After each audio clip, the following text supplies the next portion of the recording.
This video is brought to you by the EA Game Changers program here at Gamescom in Germany.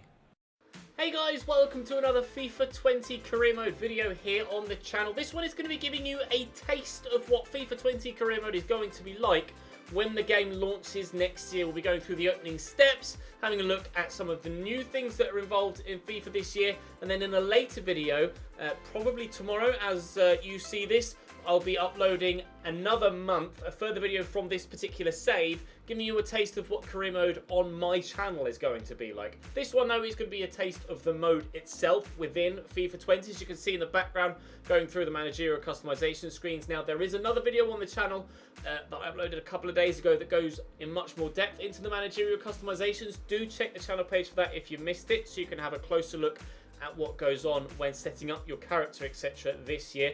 For this particular scenario, I'm going to be using Borussia Dortmund. There are, of course, a number of new Bundesliga stadiums in career mode this year, or in the game as a whole this year. You can, of course, now turn off international job offers as well if you would like to. A number of frustrating scenarios last year, just for pure ease of life purposes. I guess they've added that in. We've asked for it because when you're 5 years into a save at the top of the Champions League, you don't want to be getting international job offers from Bolivia. So it's nice to be able to have the functionality to turn that off. You'll also notice here that there is no button to take you to your office or to take you to your emails. There is now a notifications tab on the opening screen on Central. So you can go straight to your emails from there. You can even cycle through them as well if just to see if there's one specific one you want to dive straight to. The general emails you get at the beginning of the save are exactly the same. The way that the squad is laid out here as well in the team management is also exactly the same, although of course with regards the actual team management screen as opposed to this squad hub, when the player's morale is boosted or subsequently declining, you'll be able to see in the team management screen any increases or any boosts or nerfs to their stats that they'll have because of their morale, whether that be happy morale or unhappy morale. You can see here I listed a couple of players onto the transfer list, and immediately they approached me via this player chat system to let me know they're unhappy at being put on the transfer list. I've responded in a manner to try and keep them happy, but in my actual saves, I'm going to actual saves once full launch comes out, I'm probably going to lean towards being more realistic with my responses. Here I believe I give Thomas Delaney a negative response just to try and get a balance of players' stats going up and players' stats going down.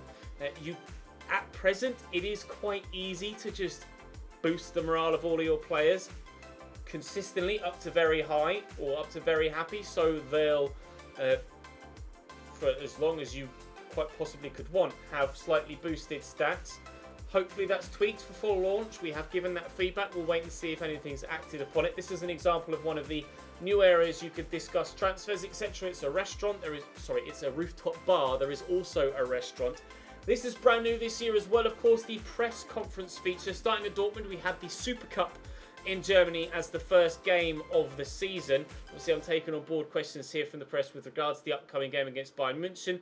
Again, it is very easy at this stage, in this build, stress this build at Gamescom, to boost your team's morale quite substantially so that you get quite substantial boosts to their stats in-game. It's not every stat that gets boosted, it's very specifically towards their position. So defenders have defensive stats boosted, midfielders have perhaps passing and dribbling stats boosted, and strikers have shooting stats boosted. I started this first half as well on default ultimate, and then in the second half, I think I show the changes I make in game as well. I made it more difficult. I either have already uploaded a video or will be uploading a video over the next couple of days asking the question, is FIFA 20 too easy, and having a much closer look in detail at the difficulty levels at the top end of FIFA 20 career mode. Do check the channel page for that if you've missed it. If it hasn't come out yet, it will be with you in the next 24 to 48 hours at most.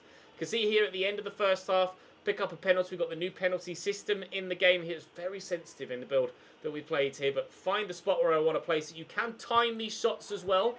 You put the ball where you want it, and then it gives you kind of a radius of, depending on how much power you put on it, of where that ball could go. So really well tucked away penalty there from Royce. You notice I put the ball nowhere near the post there, but because of that potential area that the ball could go to, it went just inside the post. I perhaps got a little bit lucky there. I'm altering the sliders here in game. Initially, I put shot arrow down to 35, which is where it is for my default sliders. I actually altered that yet further to 15 and pass error down to 10, whereas that usually is at 15 for my default go-to ultimate sliders for FIFA 19 career mode. I also changed the rest of the sliders to where they would be ordinarily for my FIFA 19 career mode. So goalkeeper ability is up at 60, run frequency is up at 60, and first touch control error for the AI is down at 35 as opposed to 50. And immediately in the second half, I saw a change. I won't spoil the conclusion of the video that I'm uploading with regards my what's the word I'm looking for? With regards my investigation into the difficulty of career mode and the various different difficulty settings, but in the second half here you can see that the AI have been much better. They've created a couple of chances, they've scored one chance as well.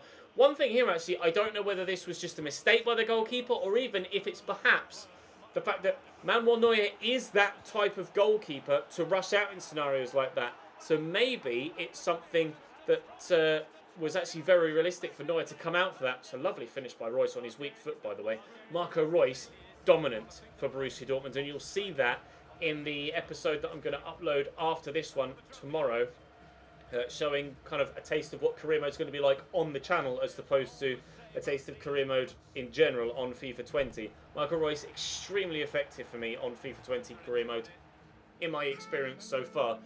Now, another thing new this year, obviously you've got the pre-match press conference. Now you have the post-match press conference. They'll ask you about individual player performances. They'll ask you about team performances. They'll ask you about the competition that you're in. Obviously, this was a final, so there's only so much they can ask you about a one-off game.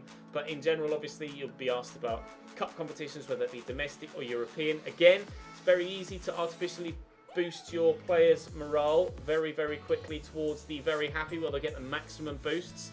And again, when you might want to do that and maximise the potential in your squad. When it comes to my own saves, I'm going to be more realistic. Like, rather than, if someone's had a terrible game, I'm not just going to be like, yeah, they were great, just to make sure they get a boost. I'm going to be harsh and I'm going to be realistic and say, no, they weren't that good. If that lowers their morale and their stats, then so be it. That's the way I'm going to approach it.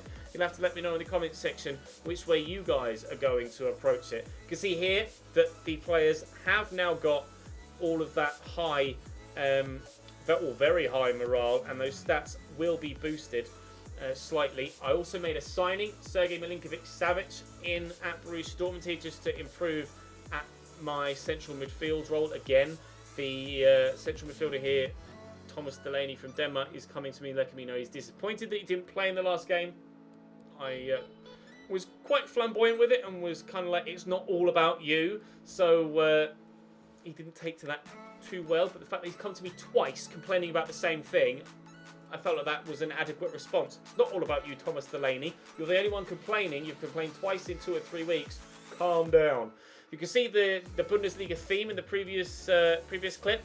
Obviously, the Bundesliga, Liga, MLS, and the Premier League all now have competition-specific skins, so to speak, for career mode, as we've seen with the Champions League and Europa League in FIFA 19. Those two, of course, returned for FIFA 20 as well. I thought I'd give you a rundown of the biggest transfers in the save in the first opening transfer window, so you guys can make a judgment yourselves as to whether you think that these are an improvement on the sort of transfers we were seeing in FIFA 19, whether you think they're kind of realistic, whether they're unrealistic, or if you think that it's kind of basically the same as FIFA 19. I didn't notice any massive moves. I didn't notice any massively unrealistic moves. I guess you can't really call much as unrealistic with the way that transfers have been working in real life recently. I did notice actually though that some teams were selling a player in a certain position and then a few days later replacing that player in that position, which was nice to see. The fact that the AI were able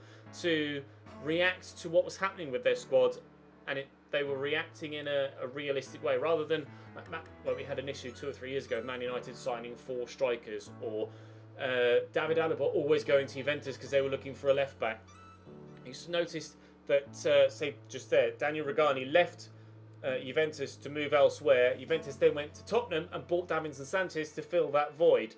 So it's nice to see that that things were going as you would expect, or the transfer market and teams were reacting to what was going on. That was actually nice to see.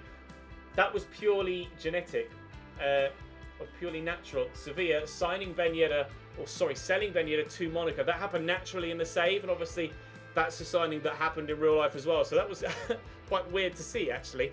But not all of the transfers were in, or not all of the transfers that have gone through in real life were up to date in this build. There were still old last year's kits being used in this build, and some of the individual assets for leagues and pictures in the calendar weren't there either. But obviously, when the full game releases, everything will be up to date. You can see here the different, as we mentioned earlier on, the Bundesliga skin, which is nice to see. Obviously, it just has a little bit of variation.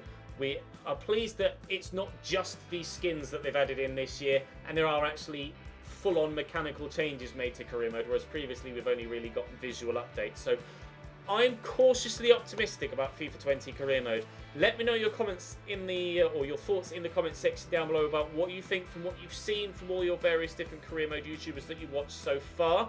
Like I say, tomorrow I'll be uploading a video that gives you a taste of what career mode will be like on the channel from my series. Obviously, I changed the way that my content is put out halfway through the year of FIFA 19. So if you're a returning subscriber that hasn't watched for a while, definitely make sure you watch tomorrow's video to see how the content on the channel has evolved since you last watched. But for now, that's all for this one. Thank you very much for watching, guys. Drop the video a like if you enjoyed.